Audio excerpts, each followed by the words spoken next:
Ratnamma's life was a case of discrimination, injustice, and poverty. She was married at a tender age of 13 years. Born into a poor scheduled caste family, she had to feed her 5 children with the mere income that she earned by fetching firewood from the nearby hillocks. Her husband was a bonded laborer, tied to a rich farmer, so his contribution to the livelihood of the family was nil.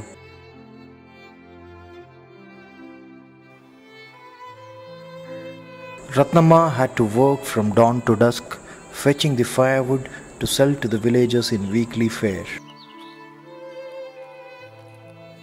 She used to get 20 rupees per stack of firewood. This was hardly enough to get a decent meal to her children.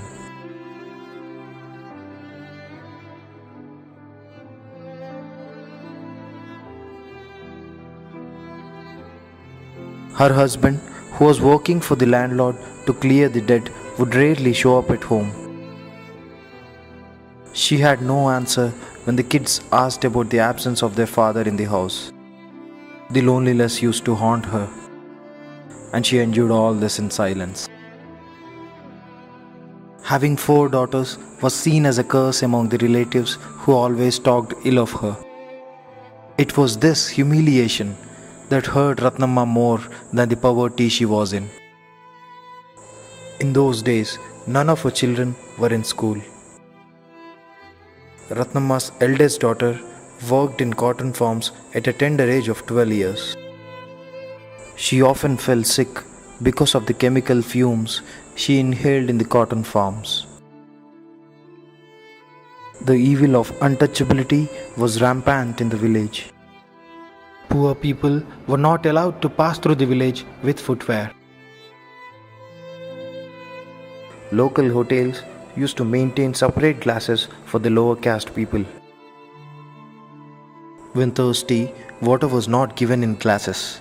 It was poured into the cups of palms because it was believed that the touch of the lower caste people contaminates the glasses. This was the plight of all the people from poor families. And it all changed with the entry of UNDP volunteers into the village.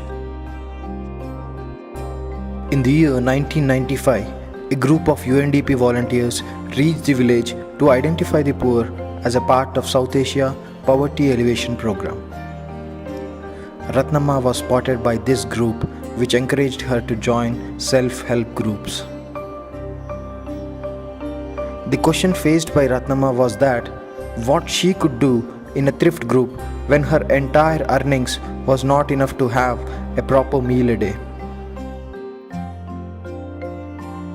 Encouraged by the volunteers, finally she decides to join the group without informing her husband. Every SOG conducts 4 meetings in a month.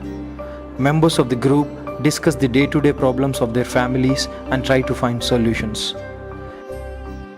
In one of the meetings, Ratnamma's struggle for survival becomes the topic in the group's discussion. And it was decided that freeing of her husband from slavery would help her family immensely. The group decided to extend a loan enough to repay the debt to the landlord in the village. It took upon itself to go to the landlord, repay the loan, and free Ratnamma's husband from the chains of bonded labor. The freeing of her husband brought a new phase in her life. With the help of the self-help group, Ratnamma and her husband took a piece of land on lease, cultivated vegetables in it, and sold them in the markets. Because of this new livelihood, their income level rose, and gradually the loan taken from the group was repaid. The coming together of these women led to a realization that banishing the bonded labor and child labor would pave the way for the welfare of the girl child. So a school was set up by the SHG Federation for those children who worked in the farms. And Ratnamma's eldest daughter was the first to get enrolled as a student.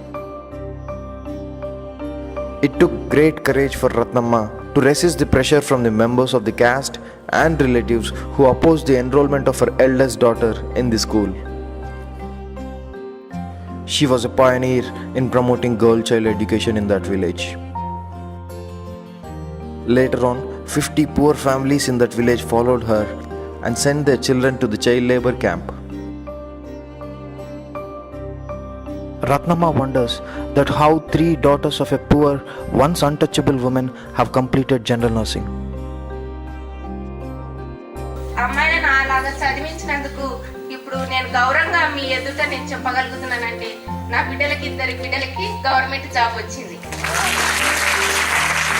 ఒక అమ్మాయి 12,000 తీసుకుంటుంది, ఒక అమ్మాయి 22,000 తీసుకుంటుంది, ఒక అమ్మాయి private జాబ్గా 5,000 తీసుకుంటుంది. బాబు BTech final year చదువుతున్నాడు, చిన్న అమ్మాయి డిగ్రీ ఫైనల్ ఇయర్ చదువుతుంది. Ratnamma took the lead and many followed her. She began as a member of the group and then became leader of the village organization, and she also led a federation of 10,000 poor women as the president. Now, Ratnamma is a proud owner of 2-acre farm and a cozy house. Her husband is a land-owning farmer. నేను ఏంటంటే ఈ సంఘంలో చేరిన తర్వాత పిల్లల్ని చదివించుకోగలిగినాను, నా భర్తను వెట్టి చాకరీ విముక్తి చేసుకోగలిగినాను. నేను ఇతర రాష్ట్రాలు పోయి నాకు కేస్ స్టడీ ఎలా ఉందో వాళ్ళకి చెప్పి వాళ్ళను అందరినీ ఒక సంఘాలుగా చేసి వాళ్ళకి బ్యాంకుల అకౌంట్గా చేసి వచ్చాను. అలాగనే ఇతర దేశాలకు కూడా శ్రీలంకకి వెళ్ళి వచ్చాను. రోజుకు ₹1 దాచిపెట్టి నేను రోమ్కి వెళ్ళి వచ్చాను. రోజుకు ₹1 దాచిపెట్టి రోమ్కి వెళ్ళి వచ్చాను. అక్కడ కూడా నాకు 5 నిమిషాలు ఇచ్చారు. 5 నిమిషాలలో నాకు కేస్ స్టడీ మొత్తం చెప్పారు. నాకు ఒట్టి తాడు ఉండేది గొంతులో, కానీ సంఘములు వచ్చిన తర్వాత నేను 6 తులాల బంగారం చేయించుకోగలిగినాను. నేను అలాంటి కాళ్ళ పడాలు పట్టీలు అవిలే చేయించుకోగలిగాను. ఇలాంటి సంఘం ద్వారానే నేను ఆస్తులు ఇదే సొమ్మే కాకుండా నేను ఒక 5 లక్షల రూపాయల ఇల్లు కట్టించుకోగలిగినాను. A cure is discovered to the evil disease of poverty. The cure is self-help groups and their federations. And this magic is effective everywhere on the face of earth. Ratnamma took this message to lakhs of poor women like her who are living in remote villages of Bihar, Rajasthan, Uttar Pradesh, Haryana and even Jammu and Kashmir.